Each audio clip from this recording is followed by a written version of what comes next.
One of the coolest conversations you'll ever listen to is a conversation between Joe Rogan, who is still the biggest podcaster on the planet, and Naval Ravikant.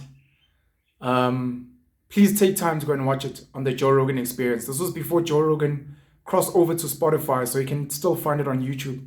And I guess I'll drop a link in the description below. One of the cool things Naval Ravikant speaks about is that from a young age he wanted to stand out, and he realized he wasn't the most good-looking kid in class, wasn't the most athletic, didn't come from the wealthiest family. So he was like, the one thing I have control over is knowledge. And he spent a good chunk of his life accumulating as much knowledge as possible, dissecting it, organizing it, analyzing it, which has made him like a machine brain. And after watching that conversation, I remember having conversations with some people around me about who do they think the smartest person is that they've seen on the internet. And we've had debates, and we can bring up names now. Dr. Jordan Peterson is pretty sharp. Joe Rogan himself, before people knew him from the podcast, we just knew him from cage fighting, UFC, mixed martial arts.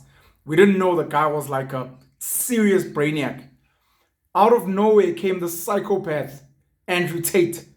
Incredibly intelligent, very sharp, very perceptive, very well with articulation. Articulation is important because it's one thing to be smart. It's another thing to be able to articulate your knowledge so that people can actually see how smart or hear how smart you are.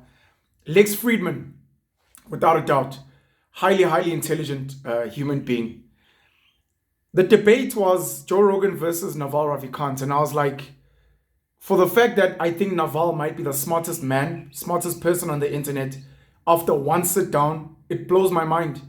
Imagine if I was to listen to more. And look, it's my fault. I haven't listened to his podcast and the like. And I think some of his content is a bit heavy as well. I'm making this video because I want to highlight something that Naval and Joe Rogan speak about. They're speaking about capitalism versus socialism. My understanding of the difference between capitalism, socialism, and communism is simply as follows. Capitalism, people own the land resources privately. And there is like a free market where we exchange. If you want something from me, I sell it to you. If I want something from you, I sell it to you, or we barter, etc. Private ownership. Extreme capitalism has zero government intervention. On the other side, you've got extreme communism, where the government owns everything. And you cannot own land, resources, businesses by yourself. The government owns everything.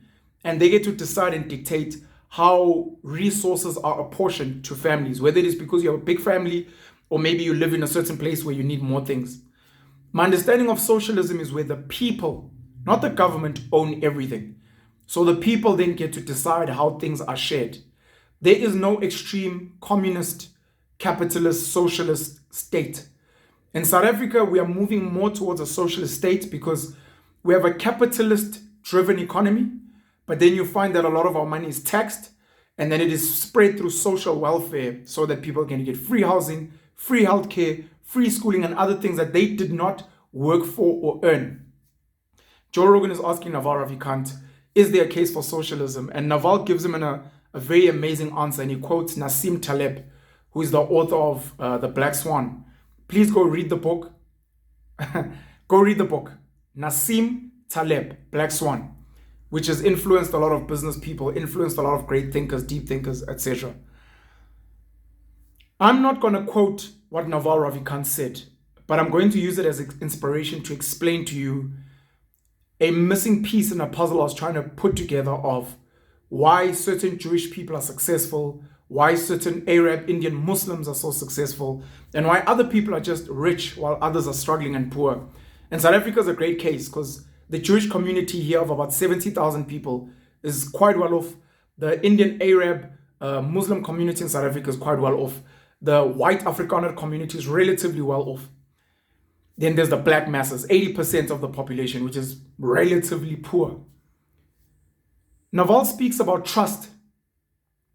With people that you trust, you want to lead with your heart and not your head. With people you do not trust, you lead with your head. When you're a young person, you're all heart. That's why you find a lot of young people are huge fans of socialism, doing what's right, sharing with the people, etc. What we call Ubuntu in South Africa, in African and Nguni language, Ubuntu, humanitarianism. As you get older, more cynical, realize that the world has human beings that are out to cheat, steal, kill, loot. You then lead with your head.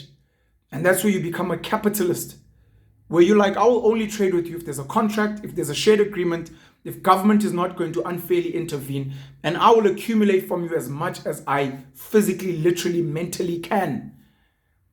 So he says, with your family, you want to be a communist. A communist meaning you own the land, you own the house, you own the cars, it's yours, you are government. And then you tell people, you'll get to drive my car, you'll get to live in my house, you'll get to do these things. And with some of your extended family and your friends, you're a socialist. Guys, whoever has the most money will buy the beers. If I have food in my fridge, please help yourself. Mi casa, su casa. As you start moving out into society and the rest, you realize that I will be a straight up capitalist. Now, the Jewish community realized, that 18 million of them around the world, that if we're going to be rich, we can't be saving the entire world. We need to focus on our family of like-minded people that share the same values. With my family, my immediate family, I'm a communist. With my extended family and friends, I'm a socialist. With strangers, I'm a hardcore capitalist. And that's how these people work and that's how they think. We speak about black unity today, which is a myth. There's no such thing as white unity. The same people share with their family and friends, and then they sell at the highest margin to everyone else who wants to support them. You look at the Mutsipes, the Ramaphosas in South Africa. You look at the Ruperts, the Oppenheimers in South Africa. You look at the Musks. You look at the Bezos. You look at people like Jack Ma. You look at the European billionaires.